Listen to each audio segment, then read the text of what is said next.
तर काँग्रेसमधील अनेक लोकांची भाजपामध्ये येण्याची शक्यता आहे। राधाकृष्ण विखे पाटील यांनी हे सूचक विधान केलंय। लोकसभा निवडणुका जाहीर झाल्यावर अनेक बातम्या येतील असा गौप्यस्फोट राधाकृष्ण विखे पाटील यांनी केलाय। काँग्रेसमध्ये फूट पडण्याची शक्यता आहे। काँग्रेसमधील अनेक जण भाजपामध्ये येतील असं राधाकृष्ण विखे पाटील यांनी म्हटलंय। पाहूया त्या संदर्भातील हा खास रिपोर्ट।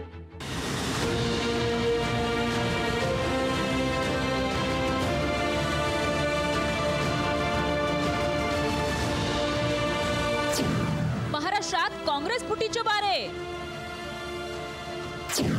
लोकसभेपूर्वी काँग्रेस फुटणार असल्याचा दावा। भाजपच्या दाव्याचा मविया नेत्यांकडून समाचार। राष्ट्रवादी आणि शिवसेना फुटल्यानंतर महाराष्ट्रात काँग्रेस फुटणार अशी भाकीतं सुरू झाली आहेत। हिवाळी अधिवेशनाच्या समारोपानंतरही उपमुख्यमंत्री फडणवीसांनी तसेच संकेत दिले होते।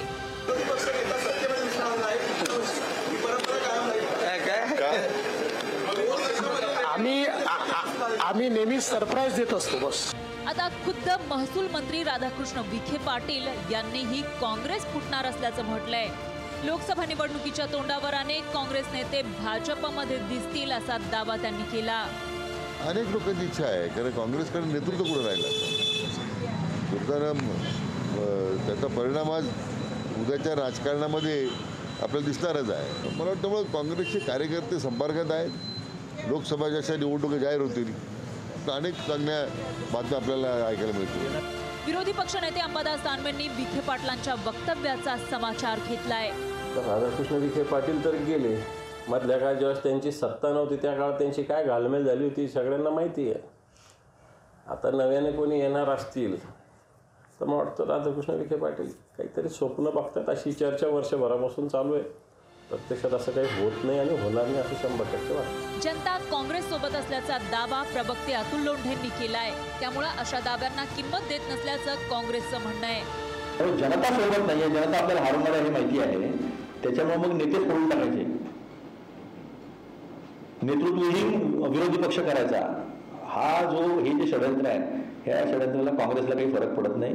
काँग्रेस हा राष्ट्रीय पक्ष आहे आणि काँग्रेस अशा गोष्टीला भीक पण घालत नाही। भाजपच्या निवडणूक पूर्व सर्व्हेमध्ये महायुतीला त्यांच्या जागाही टिकवता येत नसल्याचे अंदाज आहेत। त्यामुळेच आता भाजप लोकसभा निवडणुकीच्या तोंडावर पुन्हा ऑपरेशन लोटस राबवण्याचा विचार करत असल्याचं समजतंय। काँग्रेसमधील कुंपणावरील नेत्यांसाठी भाजपनं फिल्डिंग लावल्याची चर्चा महाराष्ट्रात रंगली आहे। अजय अडसूळसह ब्युरो रिपोर्ट, लोकशाही मराठी।